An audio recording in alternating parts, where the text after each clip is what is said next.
A valet shoots dead a man, later named as a Czech nobleman. One Count Mikla steals a bundle of documents and sets up the crime scene to look like a suicide. Derek Waterhouse sits in an exclusive restaurant with a young woman, Mary Deering, who is about to travel abroad to visit a sick friend. Lady Brasted, the wife of Waterhouse's employer, is also dining there. Before the couple leave, Waterhouse has a quick word with her. Outside, he chats with Mary in his car until they are moved along by a policeman. Waterhouse is the private secretary to Lord Brasted. He tells Mary that Lord Brasted has offered him £10,000 to stay silent on a complicated deal that he, Brasted, is trying to stop the Prime Minister from learning about. Lord Brasted meets with Mary's father, Sir John Deering, a senior advocate, to allege that Waterhouse is trying to blackmail him. Later, Brasted confesses to his wife that Waterhouse's accusations are true. After Waterhouse goes to the PM, Brasted has little option other than to sue for libel. If the action is successful, Waterhouse would then face trial for blackmail.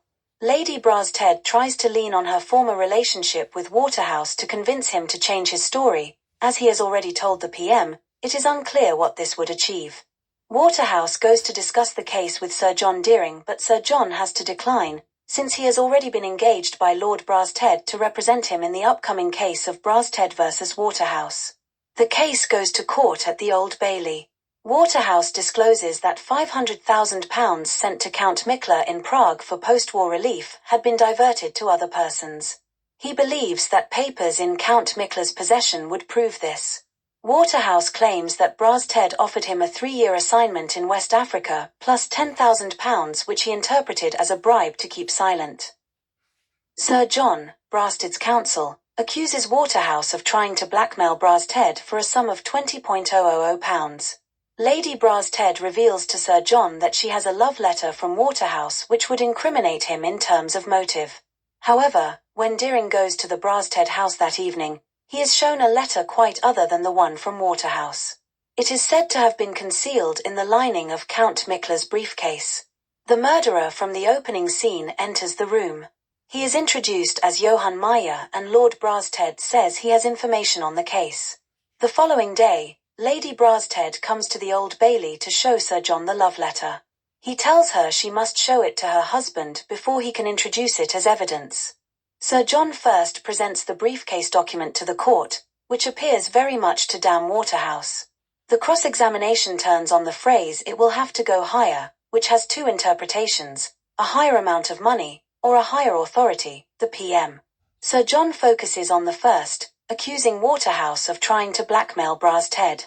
However, it is noticed in court that the letter begins "Dear Mikla," and Waterhouse can show that "Dear Stefan" was the way he had always begun his letters to the murdered man. Deering is then forced to produce the love letter. It proves decisive. Waterhouse refuses to waver in his story, which is complicated by his former love of Lady Brasted. Brasted wins his case for libel. Both letters are sent on to the public prosecutor with a view to trying Waterhouse for blackmail. The briefcase document is printed in the newspapers. It is written on Savoy Hotel-headed paper, but when Deering and his wife dine at the Savoy later that day, the head waiter brings over a newspaper and points out that although this letter is dated March, the heading on the notepaper used was not introduced until May. Meanwhile, Mary reappears. Somehow Lady Brasted had intercepted Waterhouse's letter to Mary and passed it off as a letter to her. Mary confronts Lady Brasted. Later that evening, Sir John Deering telephones Brasted to request a meeting for the next morning to discuss these developments. Lord Brasted is happy to learn that Waterhouse's love letter was not to his wife. He seeks, and receives, his wife's assurance that their marriage has been a good one. After she goes to bed, he goes out to post some letters, declining the help of his butler. Although the exact circumstance is not shown, the final scenes imply that Brasted has thrown himself under a car.